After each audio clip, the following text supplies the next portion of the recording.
Hello friends, అందరికీ నమస్కారం. ఈ తెలుగు లైఫ్ స్టోరీ వింటున్న ప్రతి ఒక్కరికి థ్యాంక్ యూ సో మచ్. అలాగే విశ్వానికి కృతజ్ఞతలు.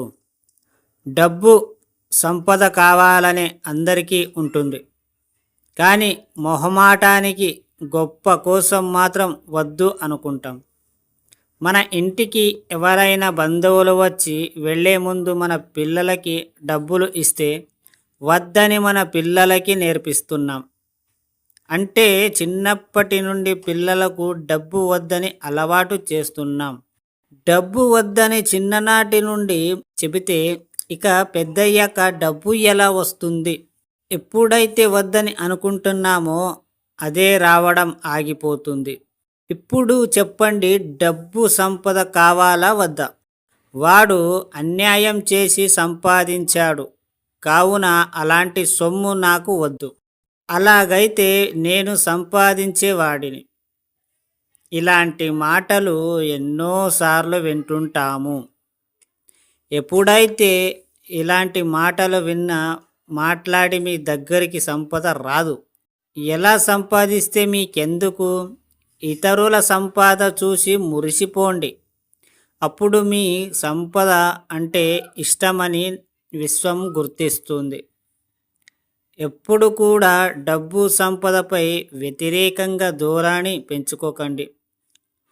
ఇష్టం, ప్రేమ పెంచుకున్నప్పుడే అది మీ దగ్గరికి రావడానికి ఇష్టపడుతుంది. లక్ష్మి వచ్చే ముందు నడుముపై కాలితో తంతుంది,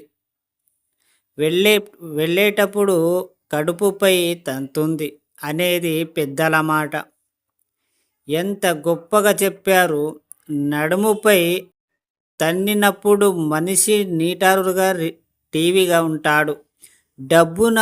డబ్బున్నవాడు హుందాగా నీటరుగా ఉంటాడు. కడుపు మీద తన్నినప్పుడు మనిషి వంగిపోతాడు, నిరసించిపోతారు. ఇలాంటి పరిస్థితి ఎప్పుడు తెచ్చుకోకండి. డబ్బును, సంపాదనను నిరంతరం ప్రేమించండి. అప్పుడే అవి మీ సొంతం అవుతుంది. వాడు ఎలాగైనా మోసం చేసి సంపాదించని మనకు అవసరంలే. వాడు సంపాదించాడా లేదా అనేది ఆ విశ్వం తీసుకుంటుంది. మీరు కూడా సంపాదించండి వాడిలాగా. మీకు ఎవరొద్దన్నారు? మీ వల్ల చేతనైతే మీరు కూడా అలానే సంపాదించండి. ఎక్కడ తిరిగి డబ్బు సంపాదించండి అంతే. డబ్బుకి మంచి చెడు ఏమీ తెలియదు. ఎవరినైనా అనుకోక, డబ్బుని ఎవరైతే ప్రేమిస్తారో వాళ్ళ దగ్గరనే ఎక్కువ డబ్బులు ఉంటుంది. మీరు చూడండి, కోటేశ్వరుల దగ్గర వాళ్ళు డబ్బుని ఎప్పుడు కూడా వ్యతిరేకంగా మాట్లాడరు. ఈరోజు వస్తుంది, రేపు పోతుంది, డబ్బు లేకుంటే ఏమీ ఉండదు, ఇలాంటి నెగటివ్ మాటలు మాట్లాడరు అసలు. అర్థమైందా? ఈ స్టోరీ విన్న ప్రతి ఒక్కరికి థ్యాంక్ యూ సో మచ్. అలాగే విశ్వానికి కృతజ్ఞతలు.